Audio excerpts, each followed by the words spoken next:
তার সামনে বললেন মাত্র করে যে তোমরা যে কথা বলেছ এটা পশ্চিমকালে সম্ভব না, এর থেকে আমি তোমাদেরকে একটা কথা বলি, আমাদের লোক পর্যন্ত না যে তোমরা তোমাদের পছন্দ মতো আমাদের উপস্থিত লোকদের যে কোনো একজনের নাম কেটে নাও।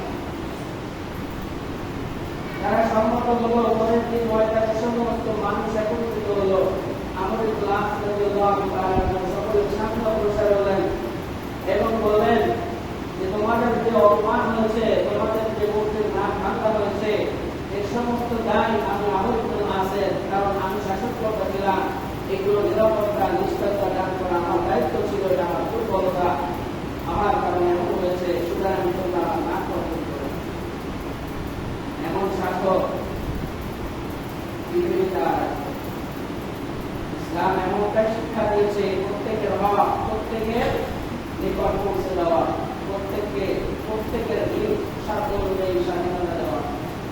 একমাত্র ইসলাম বাস্তবায়ন করেছে, অন্য কেউ এটা করতে পারে না। এই জন্য ইসলামকে শান্তির ধর্ম বলা হয়। সমাজে এক শান্তি প্রতিষ্ঠা করতে হলে ইসলামকে আর যত আদর্শ আছে, যত ভালো মানুষ হোক না কেন, যত ত্যাগ করুক না কেন, পশ্চিম চালু শান্তি প্রতিষ্ঠা করতে পারবে না। শান্তির জন্য একমাত্র ইসলাম প্রতিষ্ঠা করার কোন বিকল্প নয়। সেনাপতি, সেনা শাসক, তিনি ইচ্ছা করে তার যে কোনো একজন সৈনিককে, যে কোনো একজন কর্মচারীকে সামনে অগ্রসর করে দিতে পারবেন না থাকার জন্য, কিন্তু তিনি নিজে অগ্রসর হয়ে গেলেন। তিনি নিজে অগ্রসর হয়ে প্রমাণ করলেন, আমি যদি আরেকজনকে সামনে প্রেরণ করে দিই তাহলে তার উপর জুলুম করা হবে, তার নাকের যে মূল্য আমার নাকের সেই মূল্য। অর্থাৎ আমি কাউকে জবরদস্তিতে সামনে অগ্রসর করতে পারি। এক পর্যায়ে এক সৈনিক কিশোরকে সামনে এসে বলল, এই ঘটনা আমার সাথে ঘটেছে, আমি নাক বেঁধেছি, আর এটা আমার ইচ্ছাকৃত কাজের জন্য নয়, বরং ওই নাকের উপর একটা পাখি বসেছিল, আমি ঠিক জায়গা পাখিটা হাত করতেছিলাম। ঘটনাক্রমে ওটা পাখিতে না লাগে, নাকি লাগার কারণে ভেঙে দিয়েছে। তাদের এই সততা এবং সেনা শাসকের কাছে তাকে বাঁচানোর জন্য নিজের স্বীকারোক্তি সন্তান দ্বারা তৎকালীন খ্রিস্টান পাদ্রী সহ হাজার হাজার মানুষ ওই সময় মুসলমান হয়ে গিয়েছে। ইসলাম প্রমাণ করেছে, সারা বিশ্বে ইসলাম প্রচার হয়েছে, প্রতিষ্ঠা হয়েছে তরবারির মাধ্যমে না, যুদ্ধের মাধ্যমে না, বরং দাওয়াতের মাধ্যমে, সুন্দর সুস্থ ব্যবহারের মাধ্যমে ইসলাম প্রতিষ্ঠা হয়েছে। অন্যথায় তরবারির মাধ্যমে যদি ইসলাম প্রতিষ্ঠা করতে হতো তাহলে মুসলমানদের কাছে এমন কোনো অস্ত্র ছিল না, এমন কোনো জনবল ছিল না যে মুসলমানরা কুরাইশদের মতো যুদ্ধ করার একটা জাতির সঙ্গে জিহাদ করে তৎকালীন যুগে ইসলামকে প্রতিষ্ঠা করবে। তৎকালীন যুগের কুরাইশ সহ বিভিন্ন গোত্র বংশ ইসলামের দিকে ধাবিত হয়েছে একমাত্র মুসলমানদের আচার ব্যবহারের কারণে সন্তুষ্ট হয়ে। নবমুসলিম তার এক বইতে লিখেছিল যে আমি, আমার সৌভাগ্য হয়েছে মুসলমান হওয়া। এই যুগে পূর্ব যুগের মুসলমানদের কাহিনী পড়ে, তাদের ঘটনা শুনে, কিন্তু আমি যদি পূর্ব যুগের মুসলমানদের কাহিনী না শুনে বর্তমান যুগের মুসলমানদের আচার ব্যবহার দেখতাম, তাহলে আমার কপালে ইসলাম গ্রহণ করা হতো না, কপালে যুক্ত না। এত অধঃপতন হয়েছে আমাদের মধ্যে, আমরা মুখে লম্বা চড়া বয়ান বক্তৃতা ইসলামের সুমহান আদর্শ বর্ণনা করি, কিন্তু আমরা ইসলামের আদর্শ পালন করি না।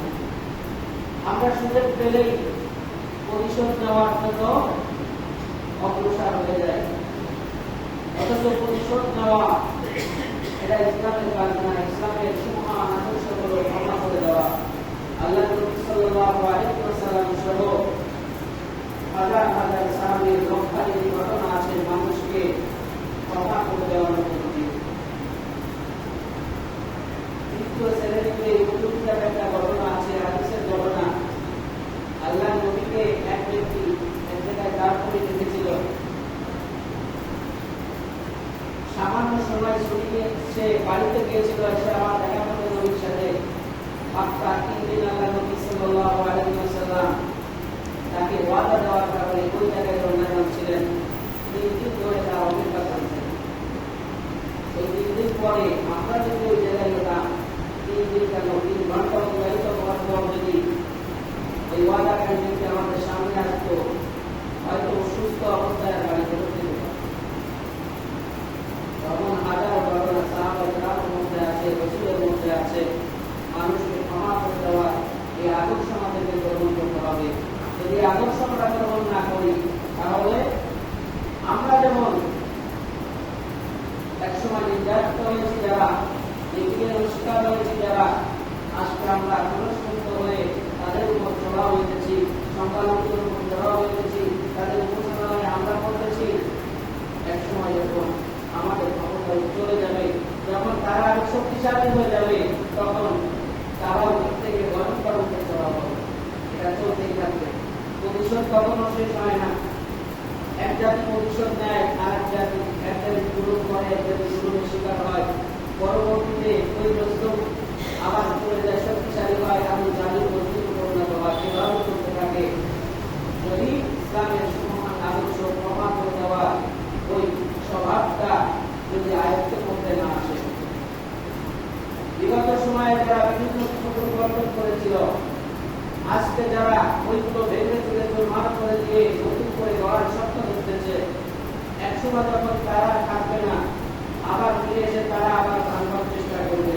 এবার ভাঙা হওয়ার চলতে থাকবে, দেশ শান্ত শিষ্ট হবে কিভাবে? তারা নির্যাতন করে নির্যাতনের শিকার হচ্ছে, আপনারা যদি তাদের উপর চড়া হন, আপনারাও তো তাদের কাতারে সামিল হয়ে গেলেন। তারা 15-16 বছর আছে, ওই অধিকার কারও আছে। এই জন্য কারোর সাথে খারাপ ব্যবহার করা যাবে না, ধর্ম নিয়ে বাড়াবাড়ি করা যাবে না। তাহলে নিয়ে বিধায়কের ভাষণে 4 নাম্বার কথা ছিল, ধর্ম নিয়ে তোমরা কেউ বাড়াবাড়ি করো না। এই ধর্ম নিয়ে অতীতে বিভিন্ন জাতি ধ্বংস হয়েছে, অর্থাৎ যার ধর্ম তাকে পালন করতে দাও,